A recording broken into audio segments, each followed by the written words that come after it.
ಈಗಾಗಲೇ ರಾಜ್ಯದಲ್ಲಿ ಕೇಂದ್ರ ಸರ್ಕಾರದಿಂದ ಪೆಟ್ರೋಲ್ ಮತ್ತೆ ಡೀಸೆಲ್ ಮೇಲೆ ₹3 ಬೆಲೆ ಏರಿಕೆ ಮಾಡಲಾಗಿದೆ. ಇದೀಗ ಮತ್ತೊಮ್ಮೆ ಪೆಟ್ರೋಲ್ ಮತ್ತೆ ಡೀಸೆಲ್ ಬೆಲೆ ಏರಿಕೆ ಮತ್ತಷ್ಟು ಜಾಸ್ತಿ ಆಗುತ್ತಾ?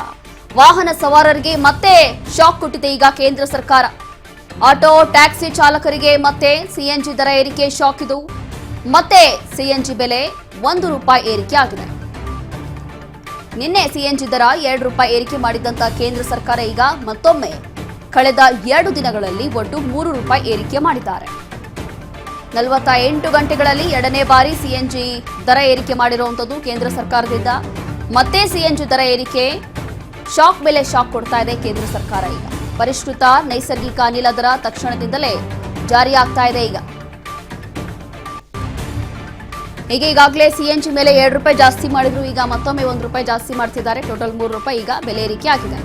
ಹಾಗಾಗಿ ಈಗ ಕೇಂದ್ರ ಸರ್ಕಾರದಿಂದ ಬಹುಶಃ ಮತ್ತೊಮ್ಮೆ ಬೆಲೆ ಏರಿಕೆ ಆಗಬಹುದಾ ಅನ್ನುವಂಥದ್ದು ಈಗ ಕಾಡ್ತಾ ಇರುವಂತಹ ಒಂದು ಪ್ರಶ್ನೆ. ಆಟೋ ಟ್ಯಾಕ್ಸಿ ಚಾಲಕರಿಗೆ ಮತ್ತೆ ಸಿಎನ್ಜಿ ದರ ಏರಿಕೆ ಶಾಕ್ ಇದು. ಮತ್ತೆ ಸಿಎನ್ಜಿ ಬೆಲೆ ₹1 ಏರಿಕೆ ಮಾಡಿದೆ. ನಿನ್ನೆಯೂ ಕೂಡ ಸಿಎನ್ಜಿ ದರ ₹2 ಏರಿಕೆ ಮಾಡಿದ್ರು. ಈಗ ಮತ್ತೊಮ್ಮೆ ₹1 ಬೆಲೆ ಏರಿಕೆ ಮಾಡಿದ್ದಾರೆ. ಟೋಟಲ್ ₹3 ಬೆಲೆ ಏರಿಕೆ ಆಯಿತು.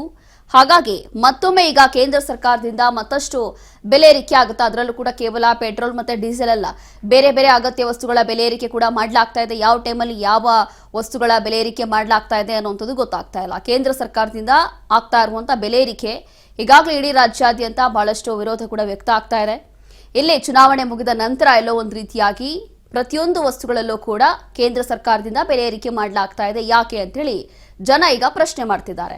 ಅದರಲ್ಲೂ ಕೂಡ ಈಗ ಸಿಎನ್ಜಿ, ಪೆಟ್ರೋಲ್, ಡೀಸೆಲ್ ಬೆಲೆ ಏರಿಕೆ ಜಾಸ್ತಿ ಆಗ್ತಾ ಇದೆ.